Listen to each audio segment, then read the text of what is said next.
Praise the Lord. அன்பான சகோதர சகோதரிகளே, உங்கள் யாவருக்கும் இயேசு கிறிஸ்துவின் ஈடு இணையற்ற நாமத்தில் வாழ்த்துக்கள். இந்த ஆலோசனை நேரத்தில் மற்றொரு ஆலோசனை மூலமாக உங்களை சந்திக்க தேவன் தந்த நல்ல வாய்ப்பிற்காக தேவாதி தேவனை துதிக்கிறேன். இந்த நாளின் ஆலோசனை பகுதியை பார்க்கலாம். ரெமோரா என்று ஒரு மீன் இருக்கிறது. இந்த மீன் கடலின் அடியில் வாழ்ந்து கொண்டிருக்கும் மிக பெரிய விலங்கான அந்த திமிங்கலத்தை சார்ந்து வாழக்கூடியது. இது திமிங்கலத்தின் உடலில் ஒட்டி கொண்டு விட்டால் மறுபடியும் அது நினைத்தால் மட்டும்தான் வெளியேறுமே தவிர அவ்வளவு பற்றுதலாக பிடித்து கொண்டிருக்கும்.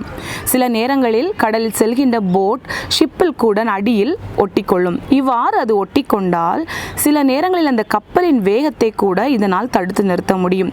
சில நேரங்களில் அந்த கப்பலை அலக்களிக்கவும் செய்யும். ஆகவே இந்த மீன் அவ்வளவு வலிமையானது. நம்முடைய வாழ்க்கையில் சில நேரங்களில் உற்சாகம் இல்லாமல் இருக்கிறோமா? சந்தோஷம் இல்லாமல் இருக்கிறோமா? ஜெபிப்பதற்கு மனம் இல்லாமல் இருக்கிறோமா? அப்படி என்றால் நிச்சயமாக நம்முடைய வாழ்க்கை என்னும் படகில் ரெமோரா என்ற மீன் ஒட்டி கொண்டது போல ஏதாவது பாவக்கரைகள் ஒட்டி கொண்டிருக்கிறதா என்பதை நான் பார்க்க வேண்டும். சுறுசுறுப்பு இல்லாமல், சோர்வின்றி, எந்தவித காரியத்திலும் சந்தோஷம் இல்லாமல், ஜெபிப்பதற்கு மனம் இல்லாமல், கெட்ட பழக்கங்களுக்கு அடிமைப்பட்டு கொண்டிருக்கிறோமா?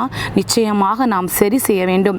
அதை கப்பலின் அடியில் தேடுவதை விட்டுவிட்டு நம்முடைய வாழ்க்கையில் இருக்கிறதா என்பதை தேடி அதை விட்டுவிடும்போது நிச்சயமாக நம்முடைய வாழ்க்கை சந்தோஷமாக இருக்கும். நம்முடைய வேத புத்தகத்தில் எபிரேயர் 12ஆம் அதிகாரம் 1வது வசனத்தின் கடைசி பகுதியை பார்த்தோம் என்றால், நம்மை சுற்றி நெருங்கி நிற்கிற பாவத்தை தள்ளிவிட்டு விசுவாசத்தை துவக்குகிறவரும் முடிக்கிறவருமாய் இருக்கிற இயேசுவை நோக்கி நமக்கு நியமித்திருக்கிற ஓட்டத்திலே பொறுமையோடு ஓடக்கடுவோம் என்று ஒரு அழகான வசனத்தை பார்க்கிறோம்.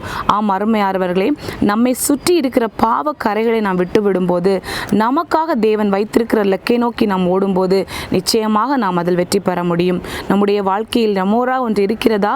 அதை நாம் சுற்றி முற்றி பார்த்து அதை எடுத்து விடுவோம். அந்த பாவக்கரைகளை நாம் விட்டு விடுவோம். மீண்டும் அடுத்த வாரம் வேறொரு ஆலோசனையோடு உங்களை நான் சந்திக்க இருக்கிறேன். தேவன் தாமே நாம் அனைவரையும் ஆசீர்வதித்து வழி நடத்துவாராக. ஆமேன்.